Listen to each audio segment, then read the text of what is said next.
Welcome back. इस video के अंदर हम बात करेंगे डॉम के बारे में कि डॉम क्या, उसके बाद हम बात करेंगे डॉक्यूमेंट ऑब्जेक्ट के बारे में। सबसे पहले हम बात कर लेते हैं डॉम के बारे में, फिर हम बात करेंगे डॉक्यूमेंट ऑब्जेक्ट के बारे में। गाइस, तो मैं यहाँ वेबसाइट के ऊपर आ गया हूँ MDN के ऊपर। तो यहाँ पे हम देखते हैं कि जो डॉम है वो क्या है। जो डॉम होता है वो उसका फुल मीनिंग होता है डॉक्यूमेंट ऑब्जेक्ट मॉडल। ये जो है ये हमारी रिप्रेजेंटेशन होती है हमारे वेब पेज और उसके कंटेंट, मतलब कि जो हमारा वेब पेज है, जो हमारा कंटेंट होता है उसको एक ऑब्जेक्ट की फॉर्म में जो है वो डॉम रिप्रेजेंट करता है। इसको हम एक प्रोग्रामिंग इंटरफेस भी बोल सकते हैं वेब डेवलपमेंट के लिए।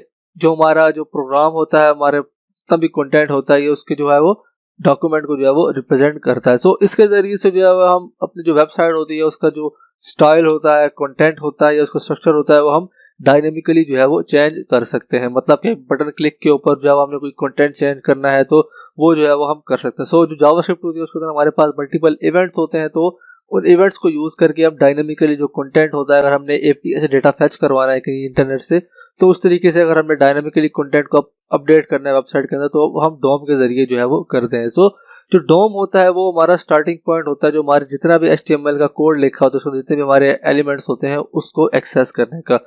उसको एक्सेस करने के लिए हमारे पास यहाँ पे आ जाता है डॉक्यूमेंट ऑब्जेक्ट। तो मैं यहाँ पे जो कंसोल है उसको खोल लूंगा, तो यहाँ पे अगर मैं यहाँ पे लिखता हूँ डॉक्यूमेंट, तो यहाँ पे आप देखेंगे कि यहाँ पे जो डॉक्यूमेंट में लिखा है, तो यहाँ पे ये पूरा जो हमारा कोड है इस पेज का, उसको जो है वो यहाँ पे रिप्रेजेंट कर रहा है। जो डॉक्यूमेंट है ये एक ऑब्जेक्ट है, इसके अंदर हमारे पास जो है वो प्रॉपर्टीज जो है वो होती है रिलेटेड टू कंटेंट। मतलब उसके कंटेंट को चेंज कर सकते हैं हम, जो कोई और चीज करनी है तो वो सारी जो है वो हम इसके जरिए से जो है वो करते हैं। अगर हमने अपनी वेबसाइट के अंदर कोई भी चीज सिलेक्ट करनी है यूजिंग जावास्क्रिप्ट, उसके कंटेंट को चेंज करना, तो ये जो डॉक्यूमेंट का ऑब्जेक्ट होगा ये हमारा जो है वो स्टार्टिंग पॉइंट होगा। तो मैं इसकी प्रॉपर्टीज देखना चाहता हूँ, तो उसके लिए मैं यहाँ पे console.aggr का फंक्शन होता है, मैं वो यहाँ पे यूज करूंगा।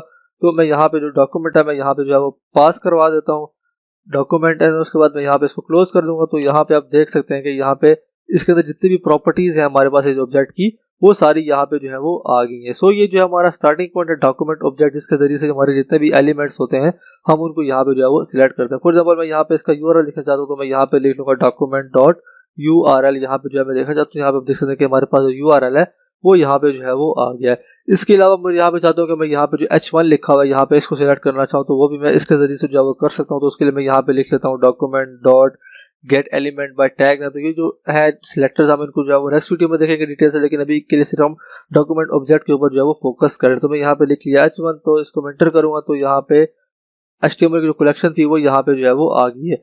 भी हमारे पास यहाँ पे एक ही H1 है, तो मैं यहाँ पे जो है वो इसको लिखूंगा 0 इंडेक्स में लिखूंगा। तो यहाँ पे आप देख सकते हैं कि यहाँ पे जो H1 था वो हमारे पास यहाँ पे ये वाला जो H1 है वो यहाँ पे सिलेक्ट होके जो है वो आ गया है। हम इसको वेरिएबल के अंदर भी जो है वो स्टोर करवा सकते हैं। मैं यहाँ पे लिख लेता हूँ H1, और उसके बाद यहाँ पे जो ऊपर मैंने सिलेक्ट किया document gate element by tag name, और उसके बाद यहाँ पे जो H1 है उसको मैं यहाँ पे दोबारा से जो है वो पास करवा देता हूँ H1। तो यहाँ पे आप देख सकते हैं कि इसको दोबारा से प्रिंट करवा लूंगा H1 को, तो यहाँ पे जो H1 है वो यहाँ पे जो है वो आ गया है।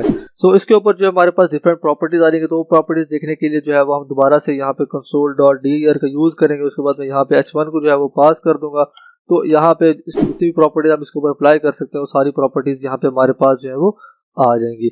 इस तरीके से डॉक्यूमेंट का ऑब्जेक्ट है उसको यूज करके जो हमारा डॉम होता है, मतलब उसको जो है वो मैनिपुलेट कर सकते हैं। मतलब अपने जो कंटेंट है वेबसाइट का, जो स्टाइल्स वगैरह अगर हमें चेंज करना है तो वो हम इसके जरिए से जो है वो कर सकते हैं। आई होप कि आपको समझ आ गया होगा। See you in the next video.